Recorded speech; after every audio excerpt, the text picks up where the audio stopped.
भी शिव मंदिर में चले जाना, किसी भी शंकर के मंदिर में चले जाना और पार्वती माता का श्रृंगार देखना एकदम साधारण, एक चुंदड़ी ओढ़ी हुई है, हाथ बंधा हुआ है, कोई थोड़ी बहुत चूड़ी पहनी हुई, माथा में बिंदी, बोर कुंडल सब पहनी, आराम से बैठी। पर बाकी की माताओं का श्रृंगार देखोगे, अपार सुंदरता का श्रृंगार। पार्वती जी फूलों का श्रृंगार करती है, उनके पास में श्रृंगार तो सब है, ऐसे कोई श्रृंगार की कमी नहीं है। माँ जगत जननी जगदम्बा श्रृंगार की कमी है, ढेर सारा श्रृंगार है, पर माँ उस श्रृंगार को धारण करती है जो जनमानस के लिए श्रेष्ठतम।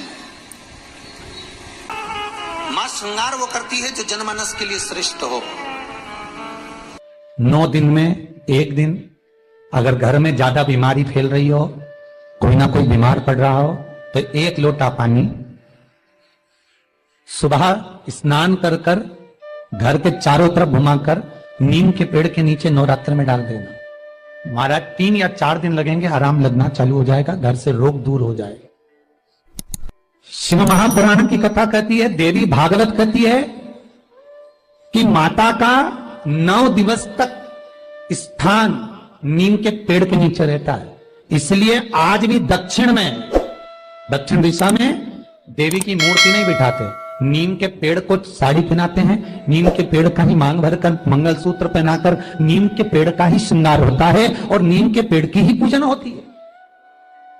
दक्षिण दिशा में माता की मूर्ति विराजमान नहीं करते नवरात्र में नीम के वृक्ष की पूजन करते, क्योंकि देवी भागवत में स्पष्ट कहा गया, नवरात्रि तक मां जगत जननी जगदम्बा 64 योगिनियों के साथ में नीम में विराजमान हो जाती। 64 योगिनी।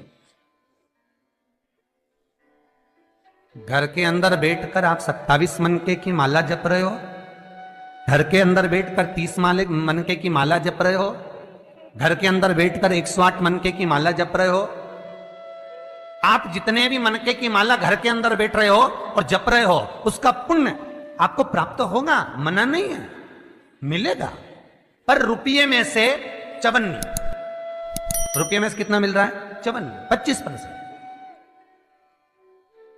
वही माला आप किसी मंदिर में, देवालय में, तीर्थ में जप रहे हो, उसका पुण्य मिलेगा केवल आधा, 50%, मात्र 50।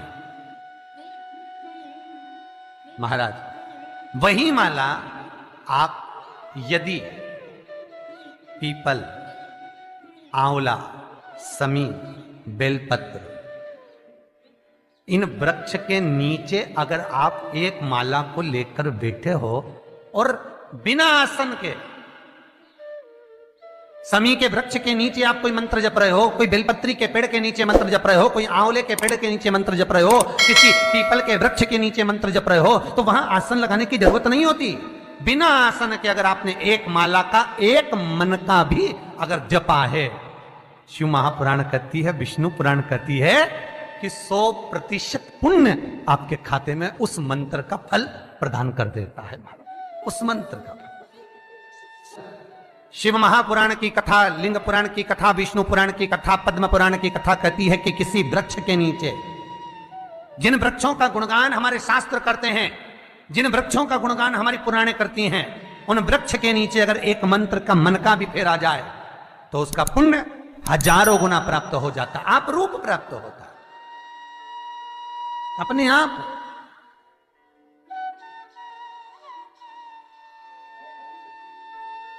आप जिस पुण्य को करना चाह रहे, मेरा बहुत निवेदन है महाराज, बहुत प्रयास करा करो, प्रयास करना। अगर हाथ के मनके की माला भी नहीं हो और किसी पीपल के पेड़ के नीचे 15 मिनट बैठने का मौका मिल गया, आंवले के वृक्ष के नीचे 5 मिनट बैठने का मौका मिल गया, किसी आंवले के वृक्ष के नीचे आप 5 मिनट बैठे हो, ओम नमो नारायण का मंत्र का स्मरण कर लो, ओम नमो भगवते वासुदेवाय का जाप कर लो, बस उसका फल 4 गुना, हजारों गुना प्राप्त हो जाता है। शमी के पेड़ के नीचे बैठे हो, श्री शिवाय नमस्तुभ्यम का जाप करिए, 4 गुना फल मिलेगा, 1000 गुना फल। बेलपत्री के पेड़ के नीचे गए हो, ओम नमः शिवाय ओम का जाप करिए, फल मिलेगा। उस फल को हमें पाना है। शिव जी का पहला पार्वती के साथ अवतार है काल और काली, महाकाल और महाकाली, पहला होता है। पर द्वार पर चप्पल पड़ी होने के कारणवश वो लौट कर चली जाती है। बहुत ध्यान दीजिएगा महाराज, थोड़ा सा आपको बुरा लगेगा, लग जाएगा, और शिव पुराण है, जीवन संवार देगी तो अच्छी बात है, जीवन संवार दे तो अच्छी बात। मंदिर के द्वार पर हम जब चप्पल छोड़ते हैं, जिस मंदिर की चौखट पर चप्पल छोड़ी है, आप जितनी देर आराधना में लगे रहते हैं उतनी देर तक आपकी चप्पल पर जितने लोग लांग कर जाते हैं, जितने लोग लांग कर प्रवेश करते हैं, उसका भी दुख आपके भाग्य में आता चले जाता है। ध्यान दीजिएगा जरा, चप्पल का भविष्य पुराण में पढ़िएगा कभी कि पादुका का महत्व क्या है, पादुका किस ओर उतारना चाहिए, पादुका को कहां रखना चाहिए। स्कंद पुराण कहती है जिस व्यक्ति पर कर्जा बहुत ज्यादा मात्रा में हो जाता है और कर्जा चूकता नहीं है, आप बहुत प्रयास कर लिए, करोड़ों रुपए का कर्जा हो गया, यहां से लिया वहां दिया, वहां से उठाया वहां दिया, वहां से उठाया वहां दिया, तो निवेदन है कभी मौका लगे कर्जा मुक्ति के लिए सारे वृक्षों में अगर कोई श्रेष्ठ वृक्ष माना गया है तो वो बट का वृक्ष माना गया महाराज। इसलिए प्रशासनिक कार्य के लिए, मानसिक टेंशन में, परेशानियों में बटकेश्वर महादेव का स्मरण किया जाता है।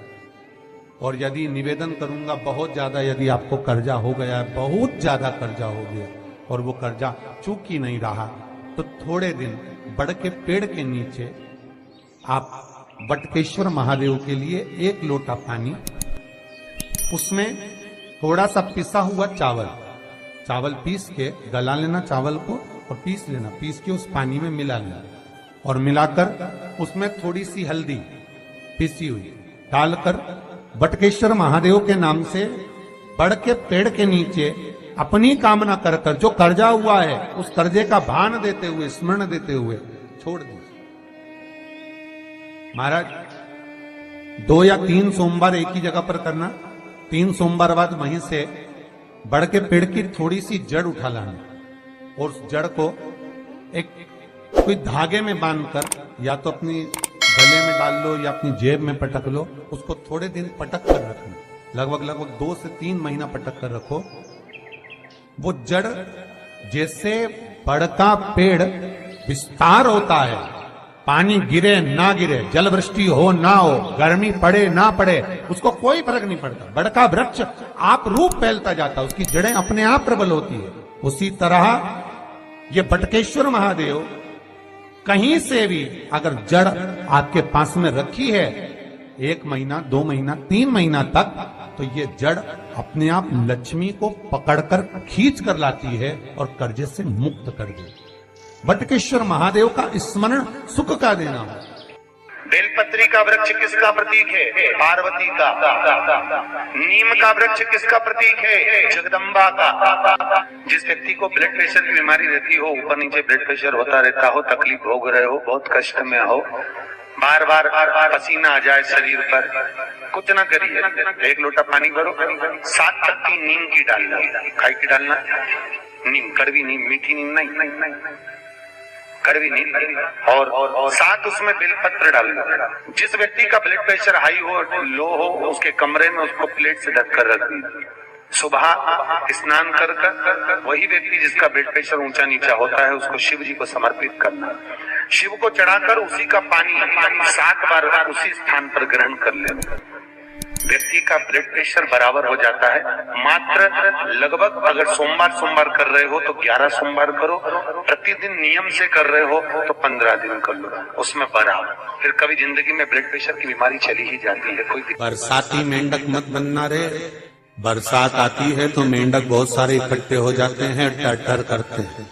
कई लोगों की आदत होती है, सावन का महीना आया तो मंदिर में भीड़, शिवरात्रि आई तो मंदिर में भीड़। हमें बरसाती मेंढक नहीं बनना कि सिर पे त्रिपुंड लगा लिया, गले में रुद्राक्ष की माला पहन ली, चोला बदल लिया, कपड़े बदल लिए और कपड़े बदलकर साधु संत बनकर, सन्यासी बनकर, तपस्वी बनकर छल करने के लिए, निंदा करने के लिए, बुराई करने के लिए, चुगली करने के लिए, अपशब्द करने के लिए, लोगों को घाटा पहुंचाने के लिए, लोगों के पांव खींचने के लिए बैठ गए।